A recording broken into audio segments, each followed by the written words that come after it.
내 백성 너희 하나님이라는 제목을 가지고 함께 오늘의 말씀을 은혜의 내용으로 삼고 상고하길 원합니다.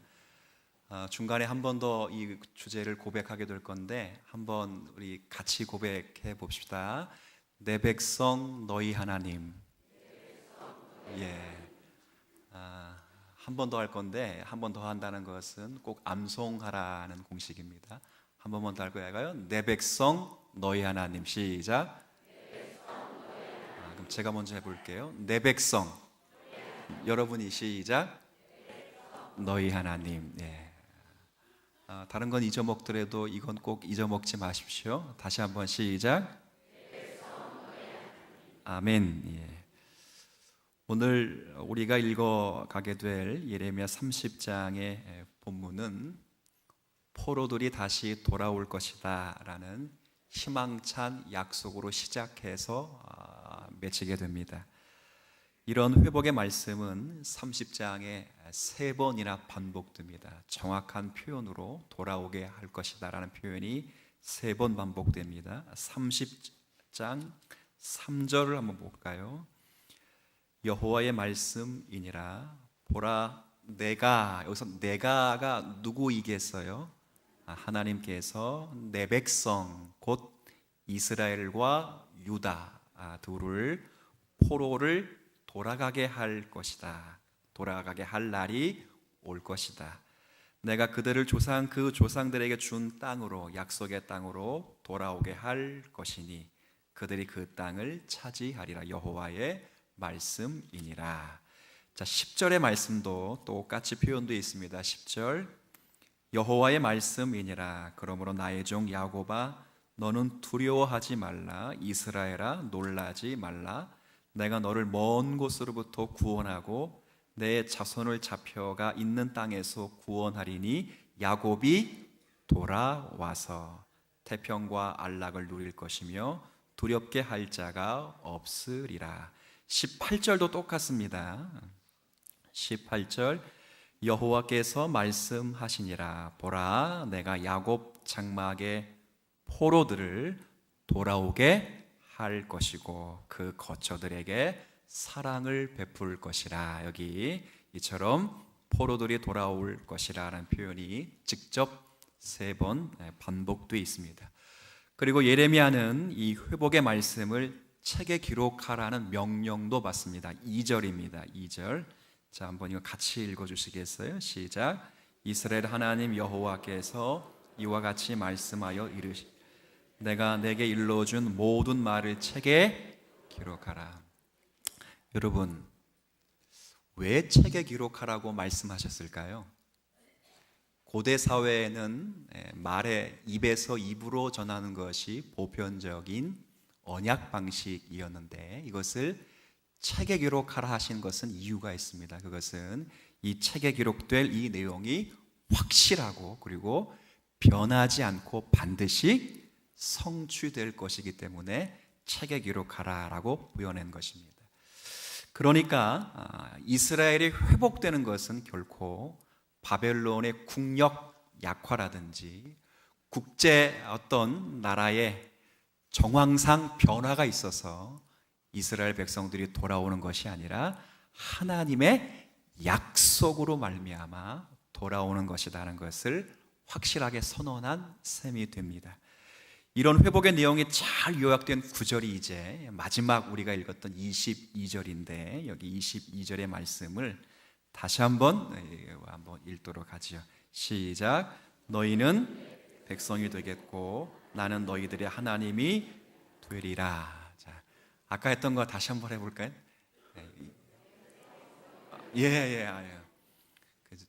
여러분 죄송합니다만 천국 갈 때까지 잊지 않기를 축원합니다. 다른 건 다 잊어버려도 이건 꼭 잊어버리시면 안 돼요. 내 백성 너희 하나님. 이건 하나님의 가장 본질적이고 신구약 성경을 통틀어 가장 중요한 언약 겸 약속입니다. 뭐가? 내 백성 너희 하나님. 누가 주체가 돼서 맺으시는 거지요? 하나님이십니다. 언약을 맺을 준비가 돼 있지를 아직 못합니다. 그렇죠. 그런 하나님이 이 약속을 맺으십니다. 우리 신앙의 진영에서 굉장히 유명하고 저명한 신학자가 바빙크라는 분이 계십니다. 제가 교회 설교에도 강의 때도 몇 번 언급하고 하신 분이 계신데, 이 바빙크라는 분이 이 언약을 신구약 성경의 가장 중요하고 본질적인 언약이라고 표현했습니다.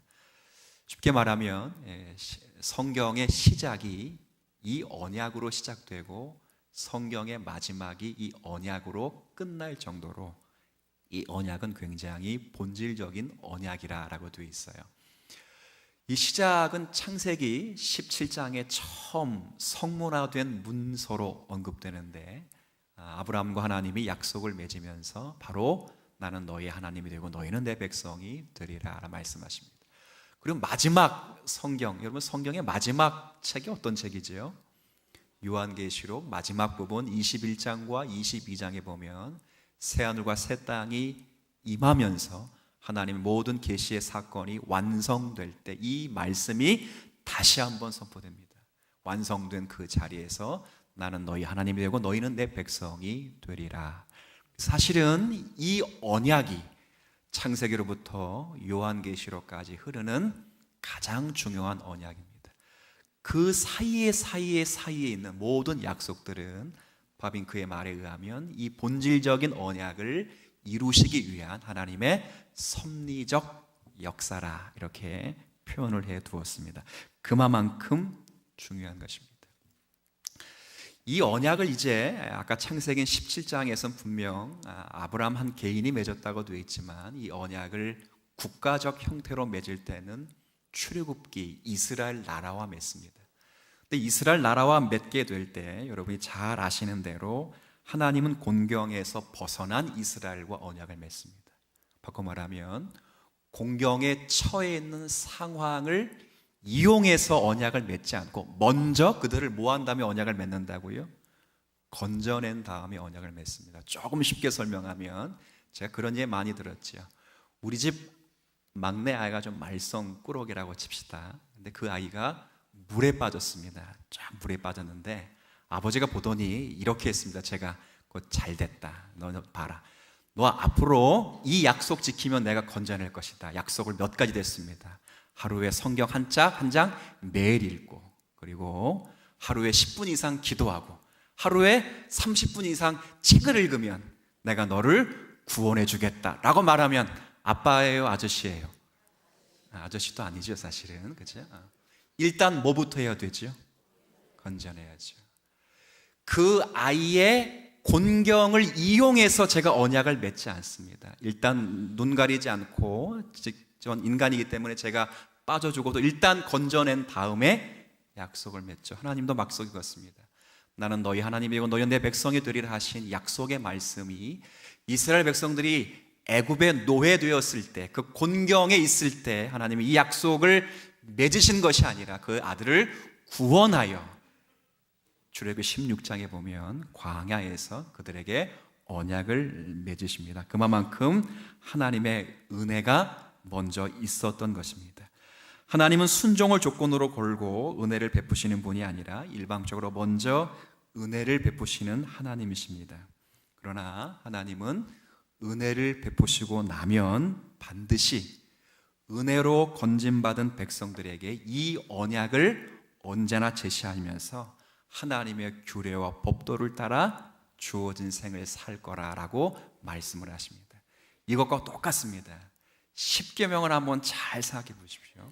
이렇게 십계명이 언제 주어졌는지 한번 잘 생각해 보세요. 제가 질문을 하면 답이 명료해질 거니까, 여러분 그냥 답하면 좀 어려우니까 십계명을 언제 주었는지 한번 잘 생각해 보십시오.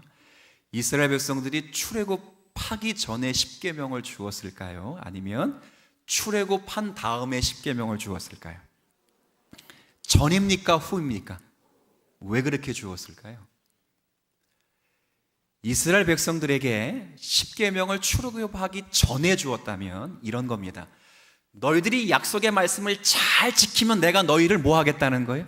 구원하겠다는 겁니다. 근데 그때 주지 않았습니다. 언제 주었다고요? 뭐부터 한 다음에? 그렇죠. 무슨 말입니까? 너희를 구원한 하나님이 나이니 이제 구원받은 백성들로 이렇게 영예로운 삶을 살아라고 주신 게 뭐라고요? 그럼 묻습니다. 율법은 구원의 조건입니까? 아니면 율법은 구원받은 삶의 영광입니까? 영광입니다. 오늘 하나님이 그 말씀을 하십니다.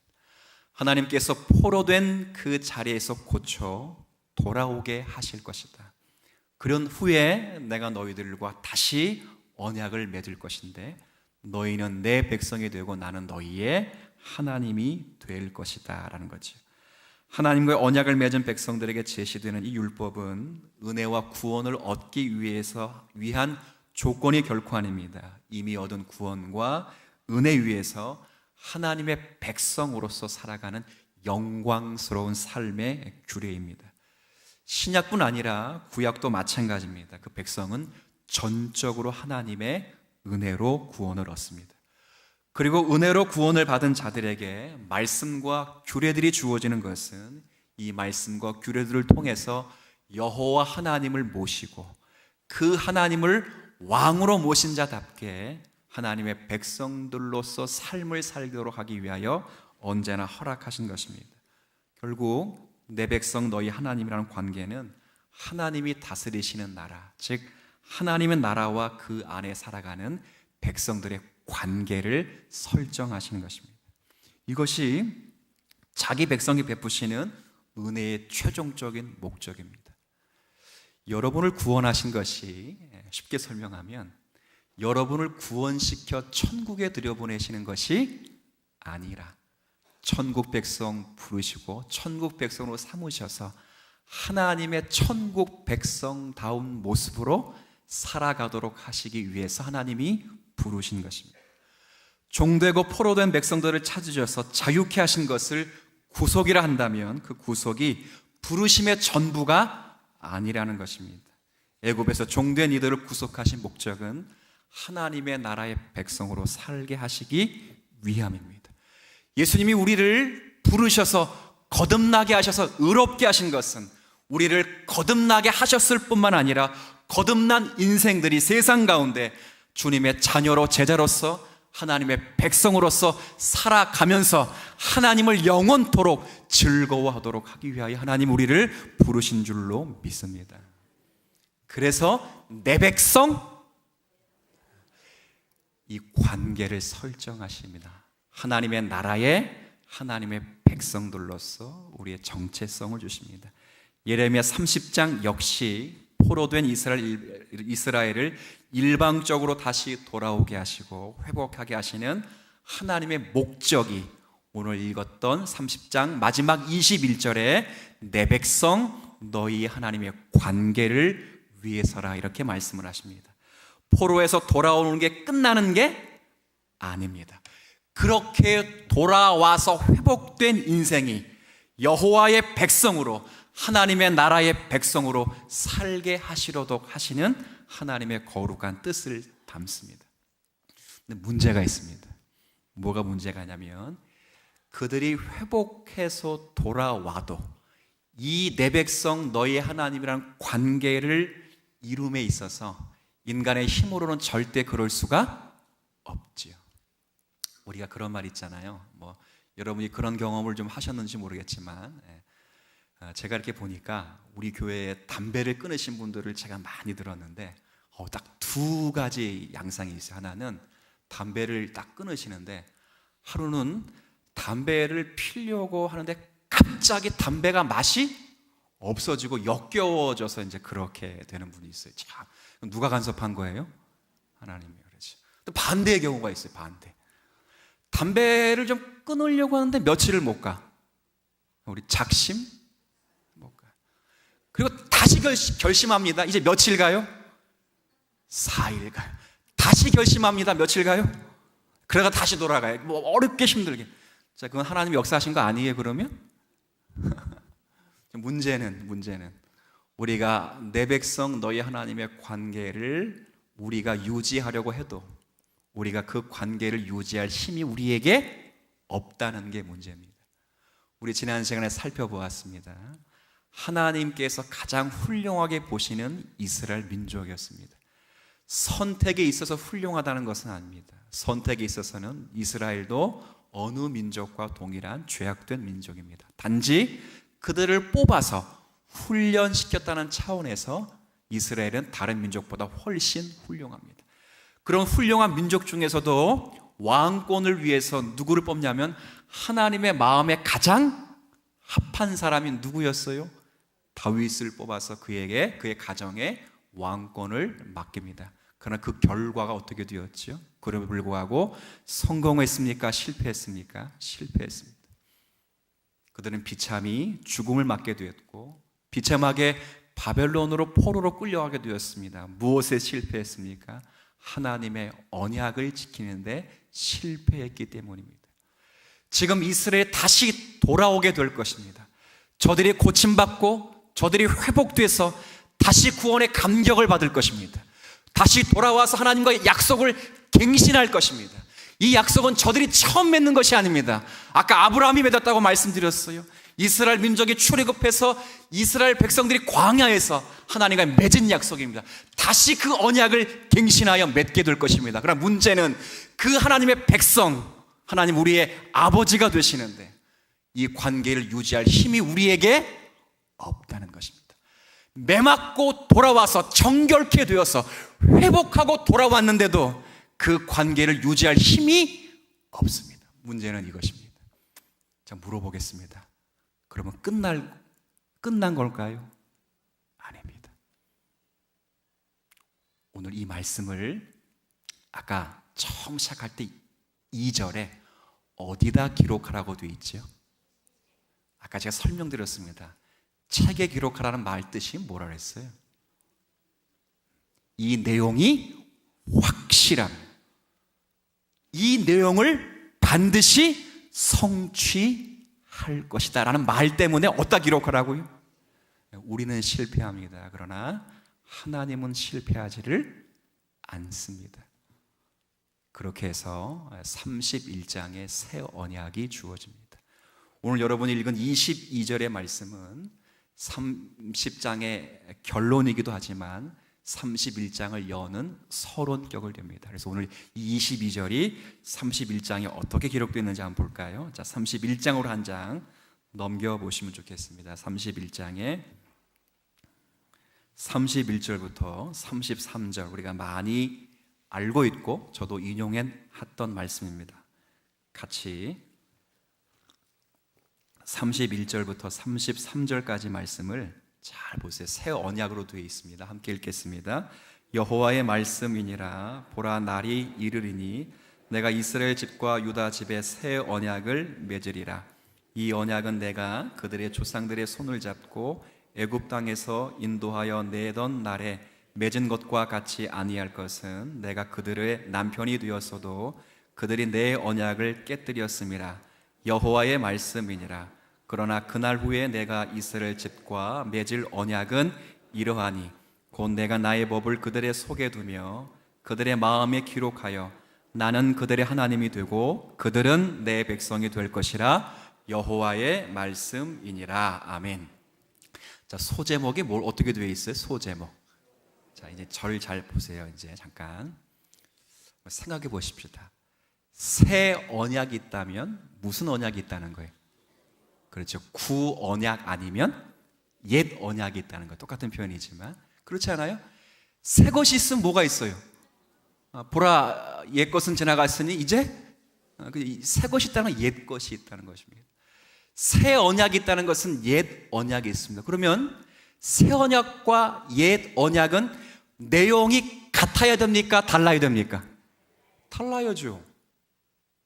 새 것과 옛 것이니까 달라야 됩니다. 근데 오늘 여러분이 읽었습니다. 읽었는데 한번 질문해 보죠. 새 언약과 옛 언약이 뭐가 다릅니까? 내용상은 전혀 다르지를 않습니다. 여러분이 마지막 읽었던 33절 제가 다시 읽을게요. 그러나 그날 후에 내가 이스라엘 집과 맺을 언약, 이게 새 언약입니다. 이러하니 곧 내가 나의 법을 그들의 속에 두며 그들의 마음에 기록하고 함께 읽습니다. 나는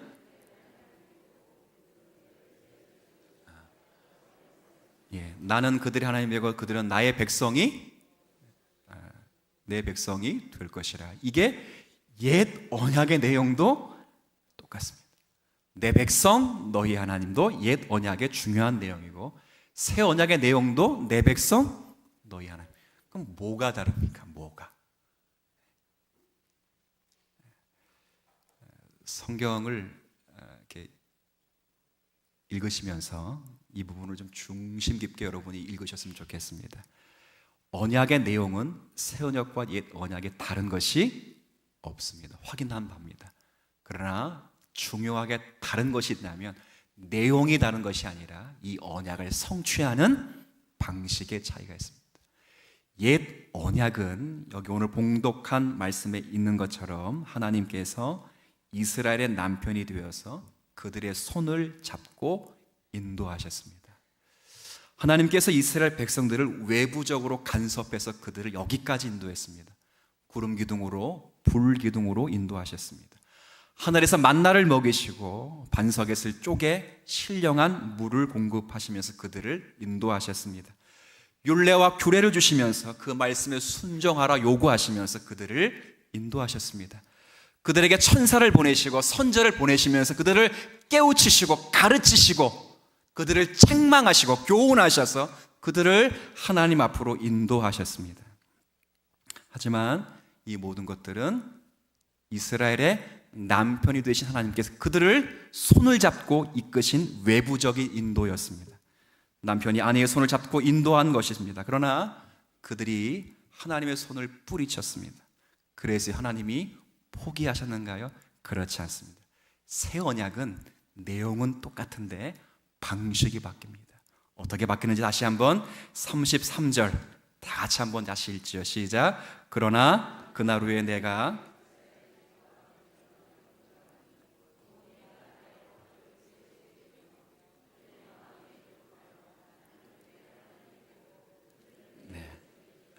자, 외부에서 인도하시는 게 아니고 뭘 고치시겠답니까? 네, 속을 고치시겠다 이겁니다. 새 언약은 저들의 속을 고치기로 한 것입니다. 우리의 마음을 바꿔서 우리가 마음으로부터 하나님을 바르게 섬기도록 하고 우리가 마음으로부터 하나님을 따르는 자 되도록 역사하시겠다. 이게 새 언약입니다. 하나님의 법을 마음에 기록할 것이다. 여기 33절에 그 중간에 보세요. 그들의 마음에 뭐 한다고요? 기록하여. 아까 30장 2절에는 어디다 기록한다 그랬어요? 근데 여기 31장에는 어디다 기록한다고 되어 있습니까? 마음에 기록합니다. 옛 언약이 끌어당겨서 그들을 하나님 편으로 인도했다면 이제 속을 바꾸고 마음을 바꾸고 저들이 기꺼이 마음껏 자발적인 순종으로 여호와 아버지께 나오도록 하시겠다 그거죠. 이게 새 언약의 본질입니다. 이것이 하나님께서 우리에게 허락하신 은혜입니다. 누구로 말미암아 허락된 은혜일까요? 여러분이 집에 가셔서 히브리서 8장의 말씀을 잘 읽어보십시오. 거기 보면 오늘 읽었던 31장의 내용이 그대로 31절부터 33절까지 내용이 그대로 토시 하나 다르지 않고 똑같이 복사되어 있습니다. 그러면서 이렇게 말합니다. 이 언약은 새 언약의 중보자이신 예수 그리스도로 말미암아 성취되었나니. 그렇게 성취되었습니다. 새 언약은 예수 그리스도로 말미암아 우리의 중보자이신 예수 그리스도로 인하여 가능합니다. 예수 그리스도께서 우리를 내적으로 간섭하십니다. 우리를 성령 가운데 찾아오셔서 우리의 심령을 다스리시고 우리에게 말씀을 깨우쳐 주시고 그 말씀에 의지해서 하나님을 따라가도록 하나님께 순종하도록 우리의 심령을 바꿔주십니다. 이 내적인 간섭이 실질적인 구원의 내용입니다. 구원의 실제적인 내용은 우리가 천국 가는 것이 아니라 하나님께서 예수 그리스도로 말미암아 우리를 자녀 삼으시고 우리 안에 성령을 보내주셔서 우리를 붙드시고 우리를 깨우치시고 우리를 인도하셔서 우리가 하나님의 백성으로 살아가도록 우리의 심령에 역사하시는 것이 구원의 실제적인 내용이며 여러분을 부르신 목적인 줄 믿습니다. 천국 가는 것이 목적이 아닙니다. 예레미야 30장의 말씀처럼 그들이 포로에서 회복하여 돌아와서 쾌락과 안락을 누리는 것이 목적이 아닙니다. 언약을 맺고 이 언약 백성으로 살아가듯이 하나님이 그렇게 살아가도록 역사하시도록 새 언약을 맺으십니다. 우리는 예수 그리스도 없이는 죄와 사망의 노예였습니다. 죄가 우리의 주인이었고 우리는 그의 종으로 있었습니다. 아무런 갈등도 없이 우리는 죄악을 행했던 자유고, 심지어는 우리는 죄밖에 행할 것이 없었던 위치에 있었습니다. 우리가 심령의 밭으로 비유하면 우리는 다 길가밭이었고 돌밭이었으며 가시떨기와 같은 밭이었습니다. 하나님 말씀이 들어와서 결실할 자리가 없었다는 말입니다. 하나님 말씀이 들어오려면 우리가 옥토가 되어야 하는데, 그래야 비로소 30배, 60배, 100배의 결실을 이루게 되는데, 우리 스스로가 옥토가 될 수도 없고 우리 스스로가 속을 바꿀 수도 없습니다.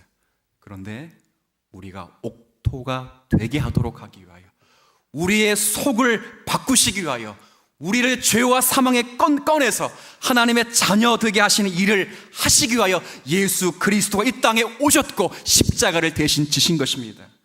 그리고 자기 백성을 자신과 하나로 묶어서 은혜로 우리를 예수 그리스도의 자녀 되게 하시고 예수 그리스도를 구주로 고백하는 자로 만드시고 우리를 옥토와 같이 빚어내셨습니다. 그렇게 해서 하나님 우리에게 말씀하십니다.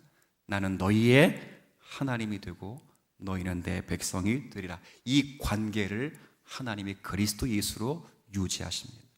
여러분, 우리가 이 관계를 유지하는 것이 아닙니다. 우리가 이 구원을 완성하거나 이 구원을 우리 편에서 이루어가는 것이 아닙니다. 홀로 이루어가지 않습니다. 제가 증거되기 위하여 로마서 8장의 말씀으로 여러분을 좀 말씀 깨우쳐 드리길 원합니다. 로마서 8장을 한번 좀 볼까요? 로마서 8장입니다.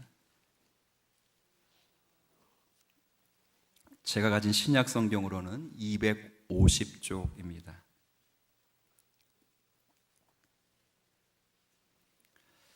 로마서 8장 거기 뒤에 보면 29절과 30절 두 절만 우리 좀 읽도록 하겠습니다. 두 절 함께 읽습니다. 시작. 하나님이 미리 아신 자들을 또한 그 아들의 형상을 본받게 하기 위하여 미리 정하셨으니 이는 그로 많은 형제 중에서 맏아들이 되게 하려 하심이니라. 또 미리 정하신 그들을 또한 부르시고 부르신 그들을 또한 의롭다 하시고 의롭다 하신 그들을 또한 영화롭게 하심이니라 하셨느니라. 아멘. 여기 보면 하나님께서 이루실 구원의 확실함이 등장합니다. 확실하다. 30절에 그렇게 되어 있습니다. 30절 앞부분에 또 미리 정하신 자들. 이 말은 저와 여러분들은 하나님이 미리 뭐 하신 사람들이에요? 이걸 하나님의 작정이라고 합니다. 하나님이 여러분을 미리 정하셨습니다. 자, 묻습니다. 왜 미리 정하셨을까요? 자, 29절에 있습니다. 29절. 하나님이 미리 하신 그들을 또한 그 아들의, 자, 묻습니다. 왜 하나님이 여러분을 미리 정하셨습니까? 왜 하나님이 여러분이 예수 그리스도의 자녀 삼으시고 예수 그리스도 안에서 복을 주시며 하나님이 왜 여러분의 아버지가 되시고 여러분을 왜 하나님의 자녀 되게 만드셨습니까? 여러분이 그 아들인 그리스도 예수의 뭘 본받기 위해서? 이것이 구원의 목적입니다. 믿으십니까? 이것이 구원의 목적입니다. 그 아들의 형상을 본받게 하기 위해서 우리를 정하셨습니다. 이를 위해서 여러분이 확인한 대로 30절에 우리가 부르심을 받았습니다. 우리가 의롭다함을 받았습니다. 그리고 마지막 30절 마지막에 무엇까지 받았다고 되어 있어요? 영화롭게 하셨다고 되어 있습니다. 이 말은 바꿔 말하면 우리가 부름받을 만한 이유가 없고 우리가 의롭다함 받을 만한 이유가 없다는 말입니다. 그리고 영화롭게 될 만한 우리가 이유가 없습니다. 곧 내가 이유가 돼서가 아니고 오직 하나님만이 모든 이유가 되어서 구원함을 받고 의롭다 하심을 받았습니다. 근데 마지막에 어디까지 됐다고요? 30절 마지막에 어디까지 갔어요? 영화로. 절 보세요. 영화가 뭡니까? 영화. 앞에 부기를 붙여보세요. 부기? 그 영화입니까? 그건 아닌 것 같죠? 그럼 영화가 뭐 영화? 오늘 추석 때 여러분 보셨던 밤 10시에 했던 그것도 아니죠. 여기서 영화는 꼭 기억하십시오. 몸과 영혼이 더 이상 죄 지을 수 없는 거룩한 상태에 이르는 것, 이런 때가 옵니다. 몸과 영혼이 더 이상 죄를 짓지 않는 그런 상태, 죄를 지을 수도 없고 죄를 짓지도 않는 그런 상태를 어떤 상태라 그래요? 자, 그럼 이거 언제 이루어지는 거예요? 여러분, 언제? 어디 가야? 여기서 이미 여러분 영화롭게 될 것 같아요? 어디 가야? 근데 좋은 대답이지만 50%밖에 안 맞습니다. 왜? 천국에는 뭐는 없어요? 몸은 없어요. 뭐만 있어요? 영혼만 있습니다. 몸과 영혼이 더 이상 죄에 물들지 않은 그런 거룩한 상태가 되려면 누가 오셔야 됩니까? 그때를 말합니다. 예수 그리스도로 말미암아 완전히 변화될 그때. 근데 영화롭게 될 것이다가 아니라 영화롭게 하셨느니라. 완료형입니다. 왜 완료형일까요? 아까 여러분이 29절을 어떻게 찾겠습니까? 하나님께서 미리 아신 자를 정하셨기 때문에, 하나님이 정하셨기 때문에 반드시 그렇게 될 것이며, 예수 그리스도로 말미암아 우리가 새 언약에 들어가서 중보자이신 예수 그리스도인에서 내 백성 너희 하나님의 관계에 들어왔기 때문에 반드시 영화롭게 될 것이라 라고 말씀하시는 것입니다. 여러분, 우리는 혼자 우리의 구원을 책임지지 않습니다. 우리는 분명히 이 땅에서 연약해서 넘어집니다. 그리스도 안에 있는 우리도 질그리처럼 깨어지기 쉽습니다. 오늘의 다짐과 헌신이 내일을 보장할 수 없습니다. 칼빈이 했던 유명한 표현처럼 부패한 인간의 심령이 비밀스러운 역사로 말미암아 회개를 통해서 새로운 마음으로 회복한 성도일지라도, 그래서 성화의 과정을 거친다 해도 완벽한 생활을 이 땅에서 누릴 순 없다라고 표현해 두었습니다. 우리는 우리의 삶이 넘어지고 쓰러질 것 같은 연약한 환경을 당합니다. 하지만 새 언약 가운데 있기에 우리의 구원의 시작부터 끝까지 그 구원을 이루시기 위해서 성령을 보내주시고 예수 그리스도 안에서 우리를 묶어주시사 성령님이 내 안에 계셔서 나를 대신히 사시고 내 안에 계셔서 나를 대신하여 기도하시는 줄 믿습니다. 여러분, 그래서 어떻게 기도까지 하신다고요? 26절에 보면 탄식하시면서 기도하십니다. 26절 한번 같이 읽어볼까요? 시작. 이와 같이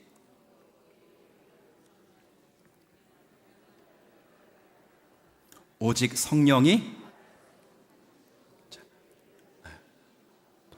아멘.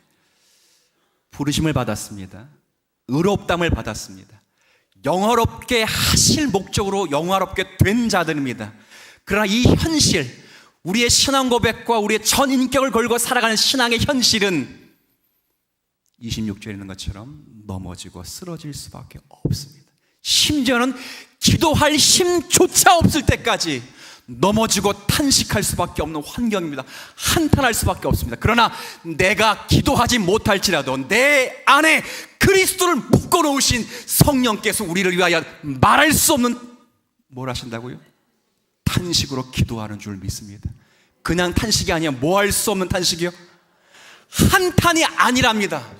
어찌 아파할지 어찌할 바를 알지 못할 때 예수님이 성령 안에서 나보다 더 안타까워하시면서 나보다 더 우시면서 내 영혼이 내 백성 너희 하나님의 관계를 유지하도록 성령께서 역사하실 줄로 믿습니다. 이런 은혜를 우리가 누립니다. 성경은 그렇습니다.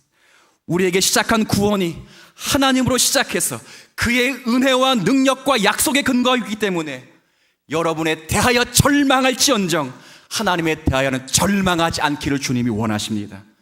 그래서 하나님을 의존하라는 것이고 하나님의 약속을 의지하라는 것입니다.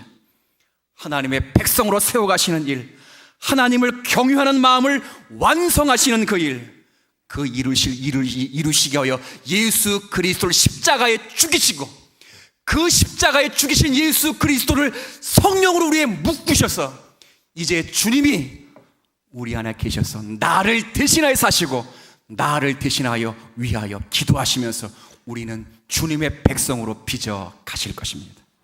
이것이 은혜입니다. 하나님이 이 일을 쉬지 않으실 것입니다. 이것이 하나님 언약 백성이 주시는 놀라운 축복입니다. 그리고 우리가 누리는 그리스도 안에 누리는 모든 복은 사실 이 회복의 가장 큰 약속인 나는 너희 하나님이 되고 너희는 내 백성이 되리라고 하신 약속의 말씀이 실현되고 있는 현장을 누리는 것입니다. 저 여러분이 하나님의 자녀가 되고 하나님께서 우리 아버지가 되신 것은 이해의 관계도 아닙니다. 감정 관계도 아닙니다. 그것을 훨씬 넘어 하나님의 하나님 되심의 영광이 드러나고 우리는 하나님의 자녀로서 복된 자리로 증거되는 것입니다. 그러기 오늘 우리의 현실이 암울할지 몰라도 우리는 이 약속을 주시는 하나님을 신뢰할 수 있습니다. 그리고 하나님의 약속 안에 주어진 너무나도 확실한 종국을 알기 때문에 우리는 절망하지 않습니다. 빌립보서 1장 6절의 말씀을 제가 참 좋아합니다. 너희 안에 착한 일을 시작하신 그분께서 그리스도 예수의 날까지 이루실 것을 내가 확신하노라. 그리고 이미 이스라엘 백성과 달리 우리는 그리스도의 구속 완성의 사역을 십자가를 통해서 목도한 자들입니다. 우리는 이미 하나님의 신실하심을 십자가 사건에서 보았습니다. 남은 생에는 이 십자가 사건으로 찾아오신 하나님의 놀라운 약속을 신뢰하여 이제 내 백성 너희 하나님의 관계가 하나님 편에서 이루어진 것이랄지라도 이 약속이 이루어지시기 위해 마치 쌍무적 언약의 책임이 있는 것처럼 여러분 오늘도 그 백성답게 약속을 의지하며 한 날을 살아내시는 오늘의 말씀 되시기를 주의 이름으로 부탁을 드리겠습니다. 자기 백성을 회복하시는 하나님, 포로 생활의 암담한 현실 속에서 위로의 약속을 붙잡고 소망 가운데 살게 하시는 주의 자비하심을 찬양합니다. 저희로 암울한 현실 속에서도 주의 구속의 은혜와 자비와 성실하심을 붙잡고 소망 중에 인생을 사는 복된 은혜를 더하여 주옵소서. 내 백성 너희 하나님의 관계를 하나님 편에서 이루어내시는 은혜를 넉넉히 누리게 하여 주옵시고 예수 그리스도 안에서 성취된 그 약속이 이제 성령 가운데 우리 가운데 이루어지고 있음을 믿고 그 약속을 신뢰하고 힘을 얻어 우리 또한 당신의 백성으로 살아가는 일에 믿음으로 힘을 쓸 수 있는 오늘의 말씀이 되게 하여 주옵소서. 예수님의 이름으로 기도 올립니다. 아멘.